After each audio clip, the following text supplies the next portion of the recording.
Let's talk some baseball, though, guys. Yeah. Disappointing ending for the Guardians. I know the result is disappointing, but Parker Messick, that's a hell of a debut. I mean, most of you never even heard of him 3 days ago. I never heard of him. It was extremely impressive performance by him. That was that fifth inning was so bizarre. The Diamondbacks got 3 straight hits, including a double, and didn't score a run. Runner out at the plate, guys falling down in the field. That was great. I mean, the team's now playing poorly again. They've lost 5 of 6 to the Braves and Diamondbacks. But his performance, yet another, again, it's only one start, I don't want to go crazy, but another in a long line of guys that come up and you're like, wow, this guy can pitch. We rarely get that with hitters, although C.J. Caffe is off to a great start as a Guardian. Yeah. But Parker Messick, I was extremely impressed. I thought he had good command of the strike zone. He had a low pitch count when they pulled him out. How many pitches? 86 pitches. I hated pulling him out. I hate when, it's every team does it. Like, let him battle to get through the 7th. Let him get that final out in the 7th. Now, they got out of it anyway before Cade Smith blew it in the 9th, giving up that home run to Gurriel. But great performance by him. He loved a little chunky lefty. I like it. Great changeup, ground ball pitcher. He's going to induce a lot of weak contact, a lot of ground balls. Yeah. I mean, obviously, they're about, I mean, that was a bad loss yesterday. My goodness. That was bad. They went into it was 2-1 going into the bottom. I just knew it was done. Yeah. Well, so it wasn't. Knocked it right out the park. I said, yeah, there it is. I'm guessing we'll get a healthy dose of Messik the rest of the way. I hope so. He's not listed as their starter in 5 days. They have it's empty at the moment, but I would assume. I mean, Cantillo's on the same rotation, but I don't know why you would bring him back up after one start. I like Cantillo. Right, he hasn't done anything. I mean, Cicconi's been their worst starter lately. Yeah. He's been terrible. He pitched tonight. He's going tonight. Or tomorrow night. Well, they're off today. But we kept saying Against Evaldi. The advanced metrics on Cicconi were not good. No. And he just kept surviving, surviving, and I think there's been a little bit of regression to the mean with some of him. Him and Tanner Bybee, Nolan Jones. What a bust of a season that Tanner Bybee's had. It's my really God. He's been lousy. And we said the other day, and they paid him too. I know. And if they'll be trading him, and getting off. You're right. And then a segment of our fan base will cheer the Guardians for getting out of that contract. It's really, he's got to go back this winter and figure out what's going on, because he had a phenomenal rookie year. Yeah. A little bit worse last year, a whole lot worse this year. All you needed was one vote. One Cy Young vote. I know, couldn't get it. You would have been an extra. He's had a lot of starts, too, where it's like the first time through the lineup he looks good, and then it just completely goes down the tubes. And he's also had some where, like, you didn't think he was going to get out of the third or fourth. And he battles and gets you through 6. But he seems to have one inning every game where he's terrible. Yeah, so I don't know. This is a big offseason for him. I say that, but he's already been paid, so is it really a big offseason? I hear you. But for his career, this is a big offseason for him. It's a huge disappointment. I mean, obviously Gavin Williams, for the most part, has been very good this year. And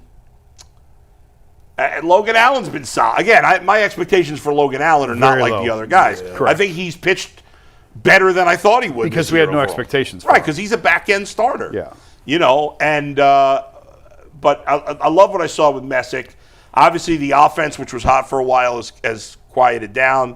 Losing 5 out of 6. It's a killer. We were a half game out. Yeah. And that little run they made to maybe think they had a chance against the Tigers, that's gone. Yeah. You're still 3 out. 10.5 now for the 10 and a half. They're 3 back of the Mariners have been falling apart after they were playing great baseball. They've lost like 9 of 11, something like that. So they're 3 games back, but they're not going to the playoffs. I said this all along, even when they were playing well. I don't think it's a playoff team. They're not a playoff not team. Sustainable. And they're playing a much tougher schedule the rest of the season. They don't play any, outside of the White Sox. They don't play any terrible teams. They're gonna win a lot of them games too. That's exactly what's gonna happen. What's their record? What are the Guardians? 63, 61? 64, 62. Okay, so they got that's 126. So they got 36 games left. 32 of the 36 are against teams that are at least okay. Like Texas is under 500, and Tampa I think is a game or 2 under 500. But those are decent teams. Like. The only bad team you're playing the rest of the season is one series against the White Sox. Oh, no, I'm sorry. They're playing the Twins also. They got 1 series with the Twins. So they got 2 series against bad teams. Every other team they play is average or better. So I just you got to get to 90 wins probably to make the playoffs. I just don't see how they're going to get to 90 wins. Even if you say 88, they're at 64 and 62, so 36 left, right? They've got to go at least 24 and 12 to make the playoffs. They're not going 24 and 12. No, Jason, 24 and 12. No, 24 gets them to 88. 88. That might be enough, but I don't think they can get there. Jason told Do you think they win 2/3 of their games the rest of the year? No. you knew what the front office started this team when they traded Shane Beaton. That's right. Yeah, who's making his season debut tomorrow for the Blue night, Jays. yeah. So when Is he? that Yeah. happened, I punted the season. Don't listen to what they say. Watch what they do. That's right. And if they thought they had a chance to make a deep October run, why would you trade Shane? You would keep him. Right. Here's what I can take as positives right now about this season. Gavin Williams had a heck of a year. He's had a heck of a year. Heck of a second half. He was inconsistent in the first half. Okay, yes, that's fair. He's been good in the second He's half. been really good in the second half Yeah. and has taken strides forward. Yeah. pitching gambling is almost gone in Ohio. I think Kyle Manzardo has had a tremendous season as his first full year in the big league. It is. Yes. Kyle Manzardo, you look at 800 OPS, Hopefully next year he can play every day. and he'll finish with I wouldn't 25 hold my home breath runs, on it. Maybe they'll sign Will Clark. 70 ribbies. Maybe they'll sign Will Clark to play first base next year. They should bring Santana back. Oh God! Get out of here. Get out. I'm kidding. Yeah, throw it I'm out. kidding. CJ Kafis, it's been obviously a small sample size. He only has 50 plate appearances or something like that. I think he's looked great. 7 extra base hits already, 2 home runs. I told Mike he doesn't look overmatched. It's Not at all. That's the best thing you can say, in my opinion, about a young kid like this with his few at bats. Yeah. He looks like he belongs. He does, no doubt about it. And so I think there's some promise there with some young players going forward. And, I'd like to see next year in a perfect world, DeLauder and Bazana and Kafis and Manzardo and Ramirez Has Bazana been and Kwan. playing? That's 6 hopefully legitimate Have you hitters. guys seen Bazana's AAA numbers? No. I know he's been really good. It's weird. So Yeah. and I don't know advanced statistics like you do, Bo, and I'll pull these up to make sure I have them when I'm done Yeah. explaining.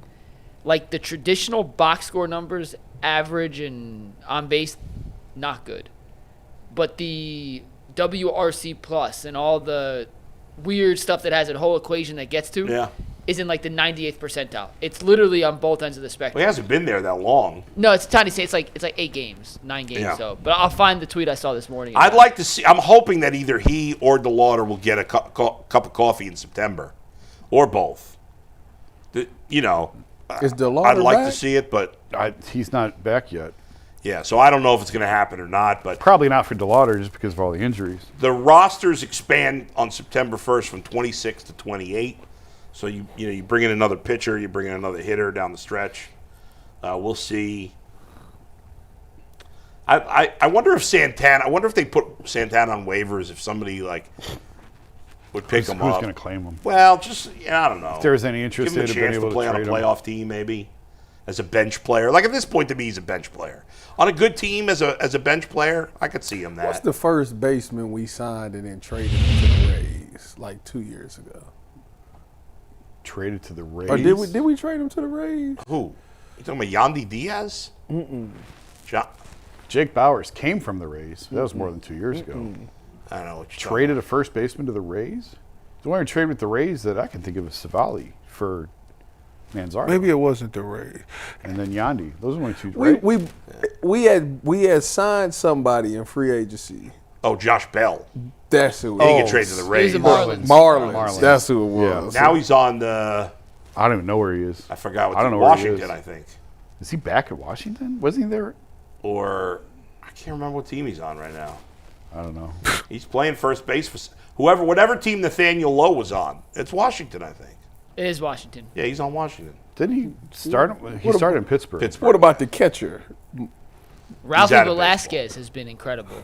Oh, He's you're talking been about Zanino. Zanino, that's out of him. baseball. He's But- been retired. But speaking of catching prospects, Ralphie Velasquez, who is my favorite Guardians prospect, just 'cause I think the name Ralphie Velasquez is an Yeah. incredible offensive name for a baseball I don't know player. that he's going to stay at catcher. No, he's more of a first baseman. I don't care what he is. The dude hits nukes. And Yeah. he's hit 5 in his first 4 games in AAA. Yeah. Maybe we'll see him up at some point. I mean, Bo Naylor can't play, so. Well, and Austin Hedges, once again, is the worst player in baseball. I mean, that guy cannot hit. Well, how is he still in the big leagues? I said yesterday, did you see the game the other night? They let him hit. Yeah. In the 8th inning, through. Second and third. Yeah, I seen your tweet. I didn't tweet it. Oh, no, somebody tweeted it. I spoke too soon. I couldn't believe that they let him hit, and he delivered. He got a base hit. Once a month. Bull. So Velasquez, it's AA, not AAA. He just finished up his first week in AA. You ready for these numbers? I'm going to see him tomorrow. I'm taking my whole baseball team to the game tomorrow. Down in Akron? The Rubber Ducks. These are his numbers from his first week in AA. He was 12 of 22 for a 545 average. Good? That's pretty good. Say so. I just want confirmation. A 615 on base percentage. Yeah. It's really good. A 1.364 slug. Yep. Yeah, that's ridiculous. That gives you an OPS of 1.979. Oh, jeez. In those games, he hit 4 homers and 4 doubles and 1 triple. 9 extra base hits in his first 12 hits. Jeez. I don't know what ISO is. It's independent. He's on that isolated power. All right, well, he has a .818, which is in the 100th percentile. Mm-hmm. And WRC plus. Weighted runs created. What's a good number for that? 100 is average. Yeah. He's at 434. So, yeah, he kind of mashed his first week in Double A. Akron. Yeah. I look forward to seeing him tomorrow. We got shout out to Dustin. He and his wife have a suite at the Doubleday, so they gave us their suite for tomorrow. So I'm taking the team down. Nice. Last Guardians thing before we get to Super Chats. But I'm trying to read this on the fly, Jason. You let me know it was coming this morning. It's officially out. But Major League Baseball and ESPN have agreed for network to sell all of out-of-market and some in-market games. The Guardians are one of the 5 teams included in this. I've been trying to read the article while looking. I don't have enough information to fully explain it. I think it's the teams that lost their local rights deal. Like, isn't the Diamondbacks and Twins in there? Rangers, and it's the Guardians, Padres, Twins, Diamondbacks, and Rockies. So those are all the teams that when, not Bally's, but with the old company filed bankruptcy, they cut those teams loose. They didn't want them back, and they've just sort of been in limbo. That's why they've got this weird Guardians channel this year where you just turn it on and there's the game and that's it. And there's no other programming. So I think this is just I don't have all the information yet. I think this is just another step in trying to get them a permanent home to watch games, because it's still in a weird transition phase right now. From reading Andrew Marchand's article on The Athletic, it looks like fans in the Cleveland market or Arizona or any of those 5 teams, if they have ESPN through their cable, they can pay an extra cost per month to get all of the games. So instead of going to, was it Guardians.tv this year to watch it? Mm-hmm. It'll be through ESPN, basically. Okay. But you should read the article, and I'm trying to produce a show and do a show while also reading and digesting, so that may not be more on it 100% tomorrow. Accurate. But I think it's a good thing. It's a good thing. It's a very good thing, because for a number of years, fans had a hard time finding the games and couldn't watch the games. So this is another step toward trying to solve that. Hopefully the cost won't be any more than it is this year. What was it, $99? Yeah. Yeah, I mean, the whole ESPN thing with their streaming that they're launching and everything else, I'm curious to see where all this goes. Because we're going back to cable, basically. Going back to cable, Well, because there's so many streaming services now. And by the time you pay for them all, you're paying more than you were paying for. I don't know that we're going back to cable per se, but there needs to be a way to bundle your streaming services where it's easy. It's called cable. No, because you can't watch Netflix and Amazon and all these things on there. Right. But it's hard. You want when I'm watching the games, I want to go back and forth between games, and it's not as easy to do that when you got on 2 different streaming services. It's frustrating. Yeah. Before we do Super Chats. I got a homeboy that could fix that for you. All right.